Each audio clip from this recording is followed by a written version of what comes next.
سلام بچه ها، عاطفه هستم. امروز تو این ویدیو میخوام در مورد ثبت نام لاتاری گرین کارت امریکا براتون توضیح بدم. اول از همه بگم که داستانش چیه، شرایطش چیه، بعد بریم با هم نحوه پر کردن فرم ثبت نامش رو ببینیم و آخر سر هم جواب این سری سوالایی که زیاد ازم میپرسین رو بهتون بدم.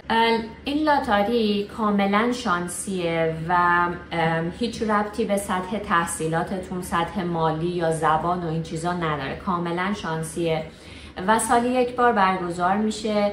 55,000 نفر تقریبا توی کل دنیا برنده میشن که میتونن اقامت دائم امریکا رو یا همون گرین کارت امریکا رو داشته باشن که البته گارانتی نیست. حالا میگم بهتون توضیحاتش رو.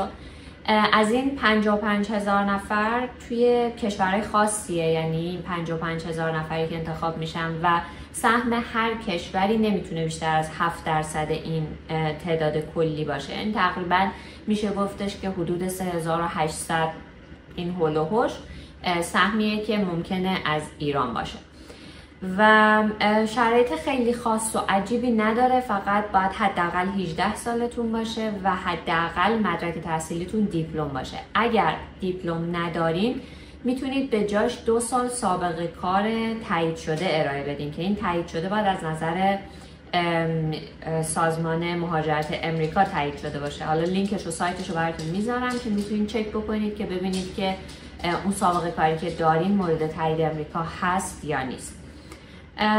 در مورد مدارکم پاسپورت نمیخوایم، فقط یه عکس میخوایم که عکستون باید پشت زمینش کاملا سفید ساده باشه.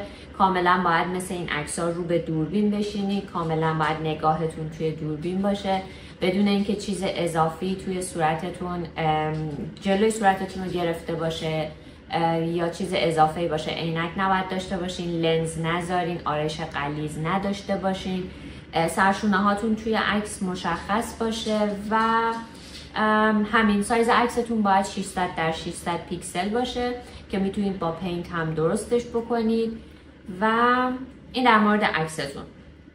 در مورد بقیه اطلاعات هم فقط مشخصات خودتون رو میخواین، آدرس و تلفن و کد پستی و این چیزا، مشخصات شخصی خودتون، اسم و فامیل و اینا رو دقیقاً طبق اگه پاسپورت دارین طبق پاسپورتتون، اگر ندارین یه جایی داشته باشین که همیشه اون فرمت استفاده میکنین که طبق اون پیش برین و یه ایمیل میخواین که بعداً هم دسترسی بهش داشته باشین چون اون ایمیل مهمیه. یه نکته مهم این که ثبت نام لاتاری کاملا رایگانه و توی وبسایتی که دارین ثبت نام میکنین هیچ هزینه ای از شما دریافت نمیشه. یعنی خودتون وقتی ثبت نام میکنین کاملا رایگان. ولی خب خیلی منطقیه که وقتی یه نفر براتون این کار رو انجام میده داره هزینه اون تایمی رو که میذاره براتون رو ازتون میگیره. ولی اگر کسی بهتون گفت که توی سایت باید این پرداخت بشه یا هزینه داره، این کاملا اشتباه و دروغه. بریم با هم دیگه ببینیم که چجوری فرم رو باید پر کنیم و همه نکته هایی که باید رعایت کنید رو بهتون میگم. خب بچه ها، این وبسایت اصلی ثبت نام لاتاریه. جای دیگه ای ثبت نام نکنید. اگر لینک به غیر از این وبسایت وارد میشید اشتباهه. توی وبسایت که وارد میشید چند تا گزینه داره. اولین قسمتش اینستراکشنشه که توضیحات کلی در مورد اینکه چجوری فرم رو پر بکنید، چه اطلاعاتی لازم دارین و همون چیزایی که الان براتون توضیح دادم و چیزایی که الان تو فرم پر کردن فرما میگم و اینجا اومده کلی بهتون گفته. بعد یه سری توی این قسمت فوتو اگزمپلاش یه سری نمونه عکس گذاشته براتون که میگه که شبیه اینا باید باشه عکساتون یا مشخصات عکسی که باید آپلود بکنید و توی این قسمت توضیح داده. این بیگینینگ تریش هم که جاییه که باید فرم رو پر کنیم که حالا واردش میشیم. این قسمت پایینم چک استاتوسشه که مال زمانیه که میخواین نتایج رو چک بکنید. پس میرم قسمت بیگینینگ تری که فرم رو باز کنه برام و اطلاعات اصلیمو وارد کنم. این کد رو اینجا میزنیم، سابمیت میکنیم. خب این فرم اصلی خیلی ساده است، پر کردنش کاری نداره، فقط اطلاعاتتون رو باید وارد بکنید. اگر پاسپورت دارید همه اطلاعات رو دقیقاً عین پاسپورتتون بزنید. اگر پاسپورت ندارین اون فرمتی که اسم و فامیلتون رو همیشه مینویسین، یعنی اسپل اسم و فامیلتون اینا رو حواستون باشه که همیشه یه مدل بنویسید، همونجوری که همیشه مینویسید هم اینجا وارد بکنید. این اولی نام خانوادگیتونه، یعنی فامیلیتونه، اسمتون نیست.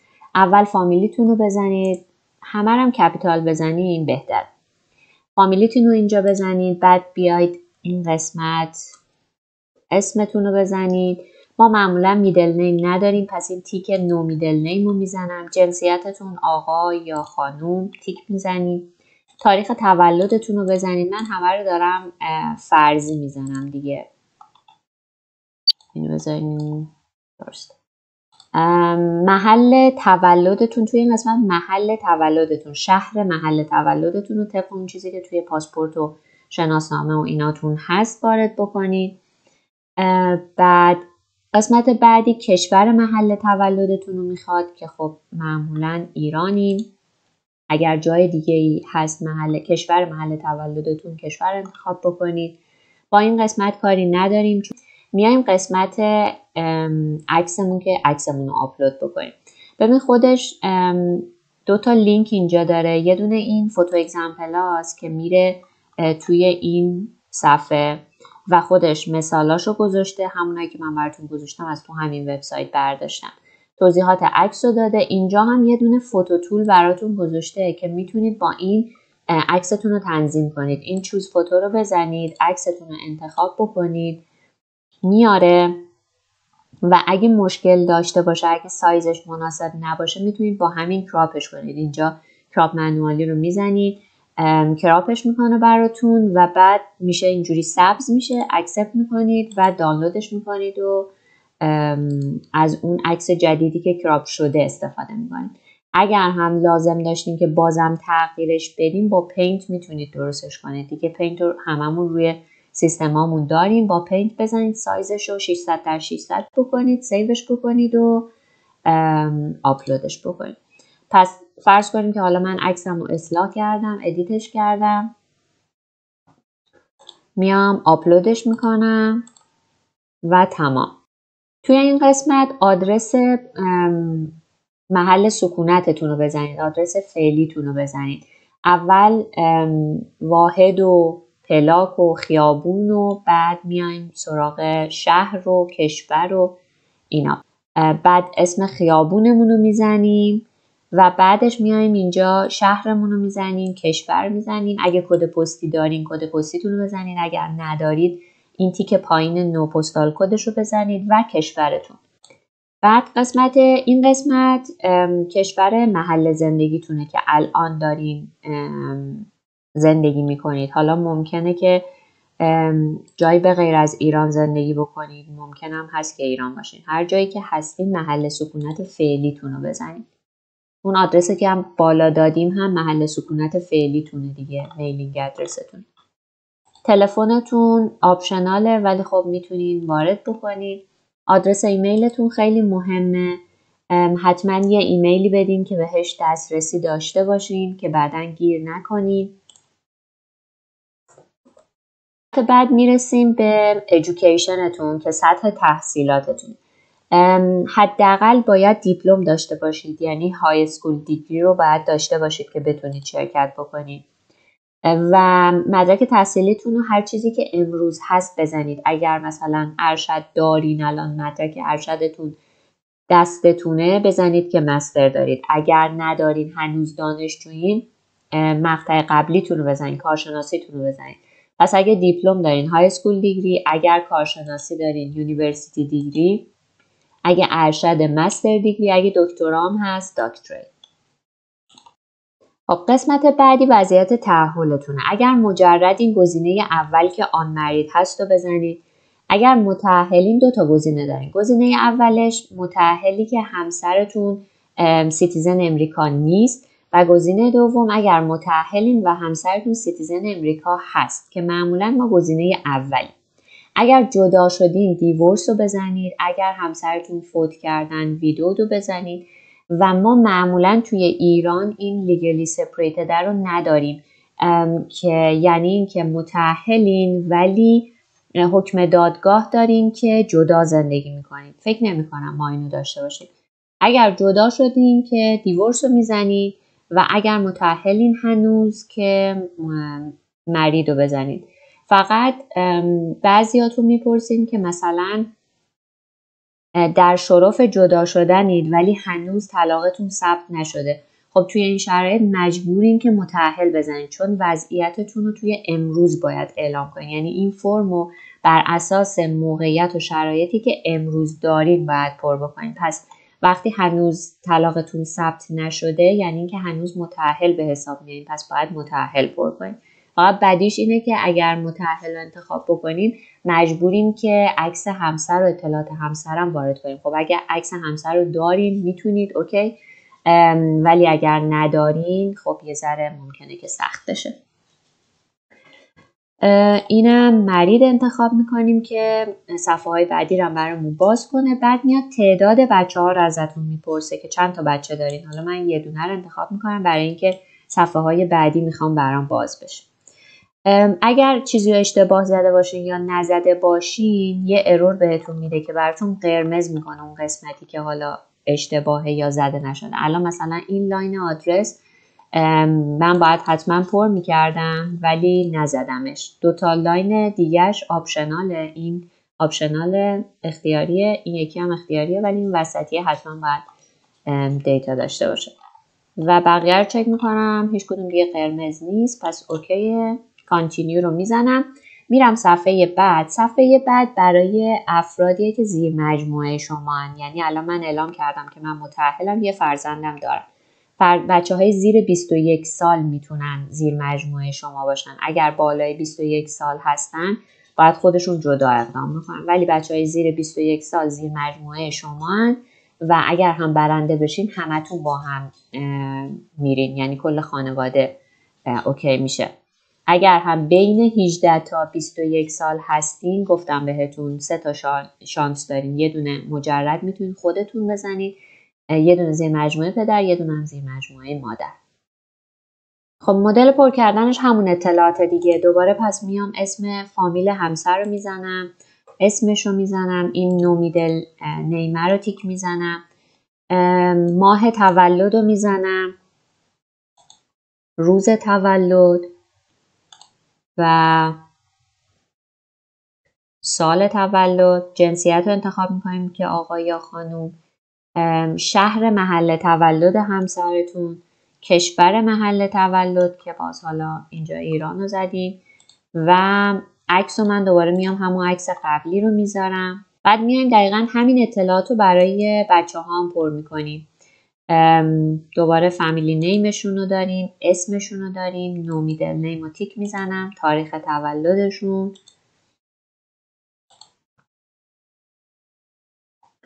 جنسیتشون. بعد اینجا اگر تاریخ مثلا بیشتر از 23 سال 21 سال بزنن بعدا به هم ارور میده، چون فقط بچه های زیر 21 سال رو میتونم زیر مجموعه خودم ثبت بکنم. شهر محل تولد بچه‌تون، کشور محل تولد و عکسشم آپلود میکنین و همین. دوباره کانتینیو رو میزنم. اگه ایرادی باشه قرمز میشه، اگر نه میام توی این صفحه که همه اطلاعات رو یه خلاصه به هم نشون میده برای اینکه کانفرمش بکنم، تایید بکنم. اگر چیزی اشتباه هست برگردم اصلاحش بکنم. چک کنید، خیلی دقیق چک کنید.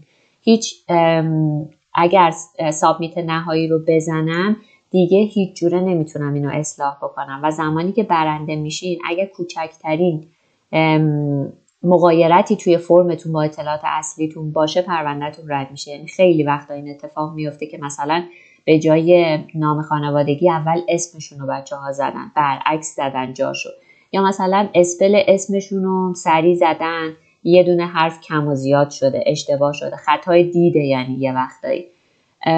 ولی همین اتفاقای کوچیک، همین اشتباههای کوچیک ممکنه کل شانستون از بین ببره. پس خیلی با دقت این صفحه نهایی رو دوباره چک کنید. اسمتون، اسم فامیل، جنسیت، تاریخ تولدتون، شهر تولد، همه رو چک بکنید. آدرس ایمیلتون رو مخصوصا که خیالتون راحت باشه که ایمیلی که دادین ایمیل درستیه و اطلاعات همسر و بچه ها این پایین فرم هست. اگر همه چی اوکی بود و هیچ اشکالی نداشت سابمیت آخر رو میزنم که کانفرمیشن نامبر رو به هم میده.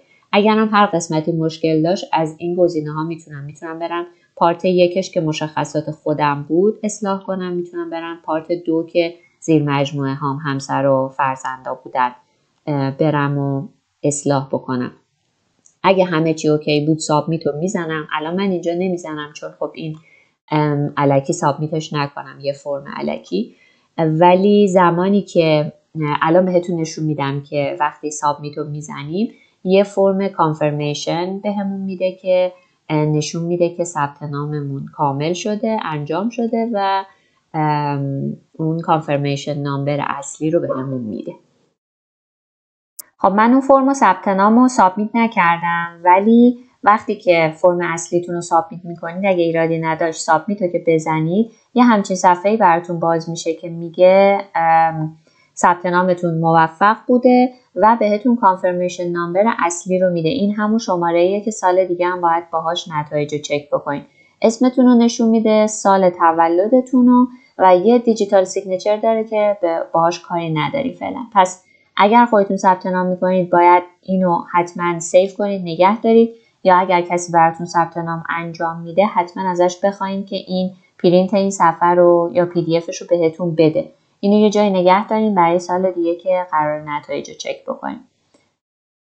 خب حالا که فهمیدیم چه جوری باید فرممون رو پر کنیم، فرم رو پر کردیم، حتما حواستون باشه که اون کانفرمیشن نامبری که آخر سر بهتون میده رو نگه دارین یه جایی که سال دیگه که میخواین نتایج رو چک بکنید اون شماره کانفرمیشن نامبرتون احتیاج داره. نتایج کی اعلام میشه؟ 15 اردیبهشت 1403. تایم دقیقش رو حالا بازم اطلاع رسانی میکنیم توی همون وبسایتی که ثبت نام کردینم اطلاع میدن. یه سوالی که خیلی میپرسین این که بعد از برنده شدن اون چی میشه؟ بعد از اینکه برنده شدین یه سری فرمه، باید اون فرما رو پر بکنید به همراه مدارکی که ازتون میخوان. مدارکتون رو سابمیت میکنید، پروندهتون بررسی میشه. کوچکترین مغایرتی اگر با اون فرمی که پر کردین یا اطلاعاتی که دارین میفرستین اگر چیزی اشتباه باشه، دروغ باشه یا هر چیزی مغایرتی داشته باشه پروندهتون کاملا رد میشه، یعنی شانستون میسوزه. ولی کلا این مدلیه که مدارک رو سابمیت میکنین، پروندهتون بررسی میشه. اگه تا اینجای داستان اوکی باشه، همه چی خوب باشه، دعوت به مصاحبه میشین. قبل از اینکه برید برای مصاحبه یه اپلیکیشن فی داره که $330 امریکاست. اونو باید پرداخت بکنید، میرید برای مصاحبه. اگه مصاحبه هم خوب پیش بره دیگه مرحله نهاییه که دیگه تمومه و گرین کارتتون رو میگیرید. یه سوال دیگه که خیلی میپرسین این که اونجا که برین چی کار میکنین؟ بچه ها هیچ چیزی اونجا، هیچ فرش قرمزی اونجا نیست. مثل منی که اومدم اینجا مهاجرت کردم، خودم با هزینه‌های خودم اومدم، خودم همه رو دارم از اول میسازم. شما هم دقیقاً همینین.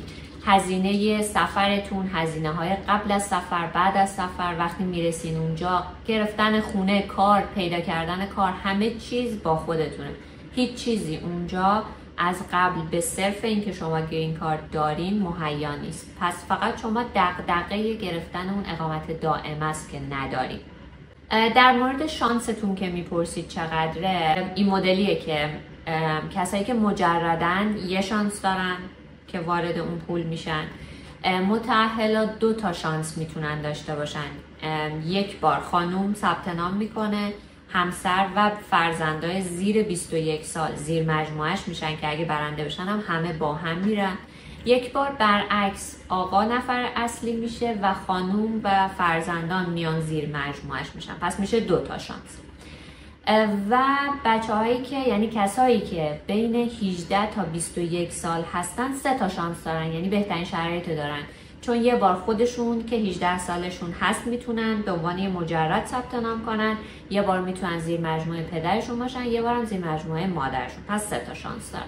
یه نکته خیلی مهمه دیگه این که اطلاعاتی که توی فرم ثبت نامتون پر میکنید قابل ادیت نیست، اصلا نمیتونید هیچ چیزی رو تغییر بدید. پس خیلی حواستون باشه که چیزایی که دارین وارد میکنید درست باشه و مدارک، یعنی چیزایی که دارین میگین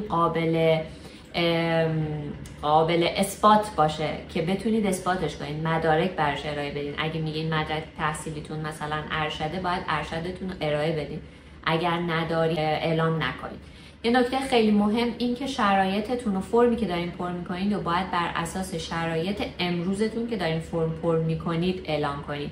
اگر من هنوز ارشدم رو نگرفتم نمیزنم ارشد دارم. اگر قصد دارم که جدا بشم ولی هنوز طلاقم ثبت نشده، رسمی نشده، نمیزنم که دیورس شدم.